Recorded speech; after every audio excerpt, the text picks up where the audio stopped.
Students यहाँ क्या था, मगर 3/5 को हम क्या लिख सकते हैं 36 मिनट, 36 मिनट, या ऐसे भी कर सकते हैं 3/5 वापस इंटू इसको 60 से मल्टीप्लाई करो, क्योंकि हमें पता है 1 डिग्री 60 मिनट के बराबर होते हैं। 5 1 जा 5, 5 1 जा 5, 5 2 जा 10। अब स्टूडेंट्स क्या आएगा 12 डिग्री और 3 को किसके साथ मल्टीप्लाई करना है 12 के साथ। 3 इंटू 12 कितना होता है 36, मगर ये मिनट में।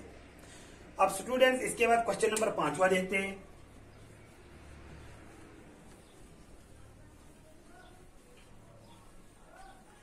क्वेश्चन नंबर 5वां के in a circle of diameter 40 centimetre, एक सर्कल है, इसका डायमीटर कितना है 40 सेंटीमीटर। पहले मैं यहां लिख रहा हूं diameter of a circle, diameter of a circle that is D equal to 40 centimetre.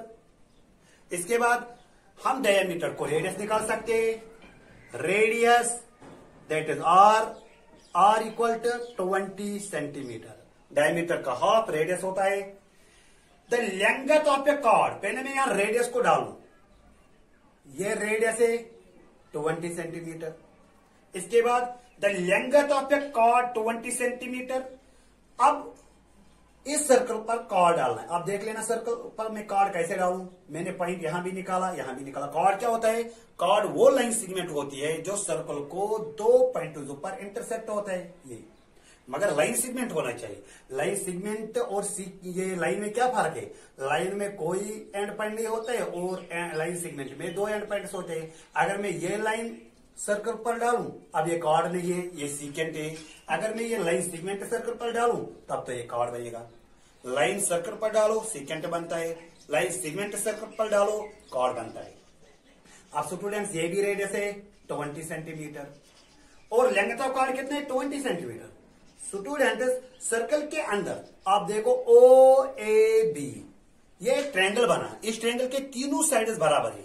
अगर किसी ट्रायंगल में तीनों साइड्स बराबर होगा उस ट्रायंगल को हम बोलते हैं इक्विलैटरल ट्रायंगल। इक्विलैटरल ट्रायंगल में यहां पर इक्विलैटरल ट्रायंगल के तीनों एंगल्स 60 डिग्री होते हैं। अब सेंटर पर भी ये 60 डिग्री बनाएगा, मगर हमें पता है अगर सर्कल में आपने रेडियस डाला और लेंथ ऑफ आर्क डाला वो सेंटर पर एंगल बनाते, मगर इन रेडियन में। यहां पर किसमें हमारा आंसर आया इन डिग्री में। पहले हम देखते हैं क्वेश्चन में क्या बोलते हैं, find the length of minor arc. ये माइनर आर्क है, ए से लेकर बी तक छोटी आर्क है और ए से लेकर बी तक अगर इस साइड में आओगे तब ये मेजर आर्क है। हमेशा हमें माइनर आर्क की जिक्र करना है। Find the length of minor arc of the chord, हमें देखना है ये एल निकालें, एल।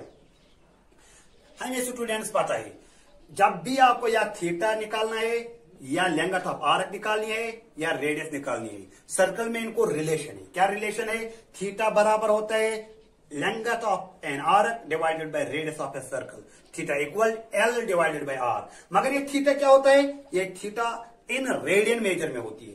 थीटा एंगल होती है इन रेडियन मेजर, मगर हमारे पास थीटा का वैल्यू कितना है 60 डिग्री। Theta equal 60 degree. पहले आपको डिग्री को किसमें कन्वर्ट करना है, रेडियन में। क्यों रेडियन में कन्वर्ट करना है, क्योंकि सेंटर पर जो भी एंगल आएगी वो रेडियन में आएगी। इसके लिए आपको रूल है क्या, 180 डिग्री 60 पाई रेडियन के बराबर होता है, या वो रूल लगाओ, या मैंने आपको सीधे बोला 60 डिग्री को टेबल से देखो। 0 डिग्री मैंने आपको बोला, 30 डिग्री आपको मैंने बोला, 45 डिग्री, 60 डिग्री और क्या मैंने बोला 90 डिग्री। अब स्टूडेंट इसके बाद मैंने आपको बोला इनको रेडियन में भी याद रखो। 0 डिग्री 0 रेडियन के बराबर होता है, 30 डिग्री पाई बाई 6 के बराबर होता है, 45 डिग्री पाई बाई 4 के बराबर होता है, 60 डिग्री पाई बाई 3 के बराबर होता है और 90 डिग्री पाई बाई 2 के बराबर होता है। अब स्टूडेंट्स हमारे पास 60 डिग्री है, अगर आपको इसको किस में लिखना है रेडियन में, तब आपको क्या आएगा pi upon 3। 60 degree pi upon 3 radian में हो, इसका वैल्यू होता है। अब स्टूडेंट्स मुझे रेडियस भी पता है, थीटा भी पता है। अब हमें क्या निकालना है, length of an arc. We know that theta किसके बराबर होता है, length divided by radius. Theta का वैल्यू कितना है पाई बाई 3 इक्वल लेंथ का वैल्यू कितना है, लेंथ का वैल्यू है वही तो निकालना है, वो मैंने एल रखा है, एल रखो। रेडियस का वैल्यू कितना है, रेडियस का वैल्यू 20 है। अब स्टूडेंट सीधे क्रॉस मल्टीप्लिकेशन करना है, पाई को 20 के साथ करो, क्या आएगा 20 पाई डिवाइडेड में 3 रखो equal to length of an arc. अब ये लेंथ ऑफ एन आर्क किसके बराबर आया 20 divided by 3 pi.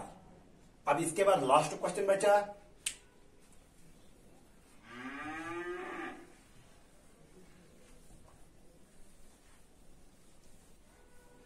Question number 6 क्या है, इफ इन ए 2 सर्कल, हमारे पास 2 सर्कल है, 2 सर्कल में छोटे या बड़े रेडियस भी हो सकता है। Arcs are of the same length, दोनों का लेंथ ऑफ एन आर्क, दोनों सर्कल्स में length of an arc same है। लेंथ ऑफ एन आर्क किसके बराबर रखेंगे हम, वो हम एल रखेंगे।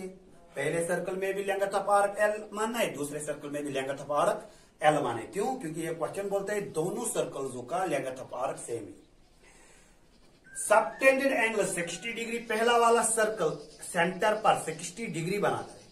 अब स्टूडेंट्स यहां फिर से डिग्री वाला ये आया, जब भी आप सर्कल में आप क्या डालोगे 2 रेडियस, वो एंगल सेंटर पर रेडियन में होगा, मगर यहां किस में आया डिग्री में।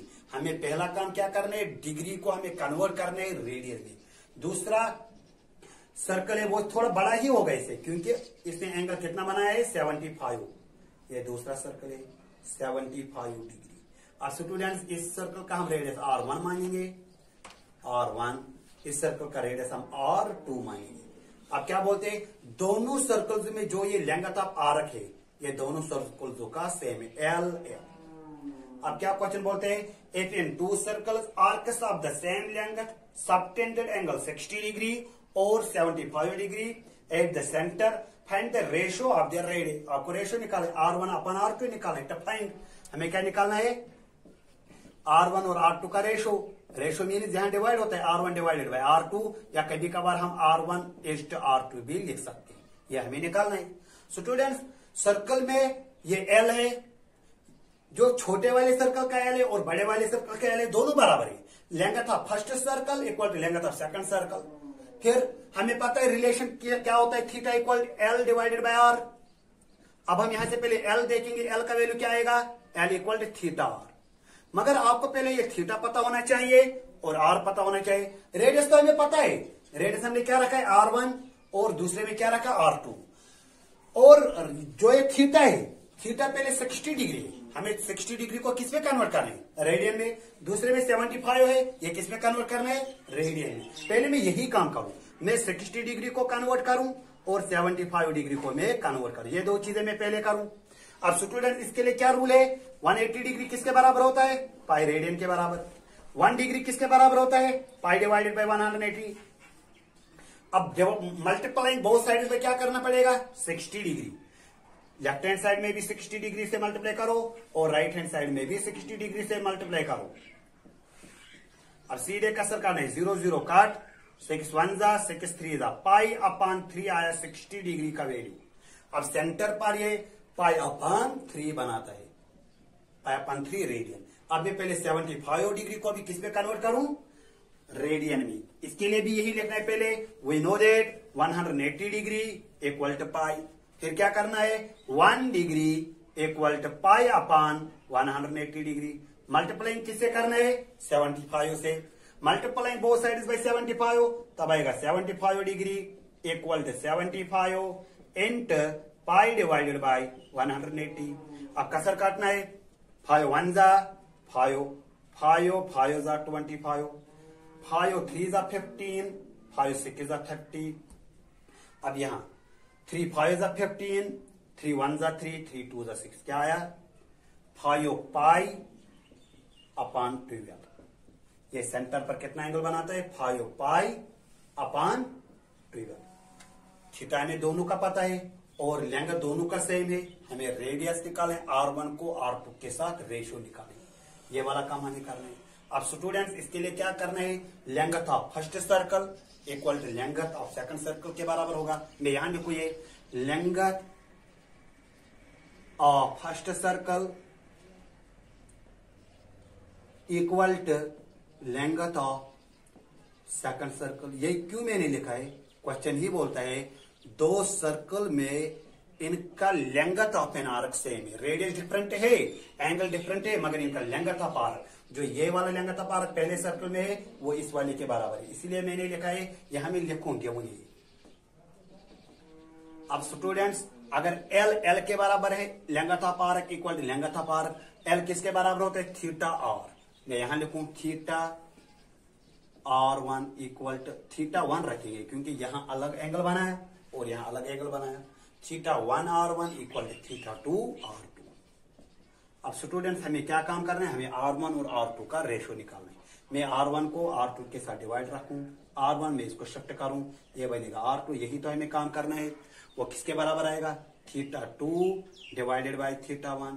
मुझे थीटा 2 का वैल्यू पता है, थीटा 2 का वैल्यू कितना है, 5 pi upon 12, 5 pi upon 12 whole divided by theta 1 का वैल्यू कितना है, पाई बाई 3, पाई अपॉन 3। अब स्टूडेंट्स मैंने आपको बोला है इस वाले लाइन के नीचे से अगर कोई रेशनल नंबर आया, इस रेशनल नंबर को हम इस लाइन को हम बोलते हैं डिटेक्टिव लाइन।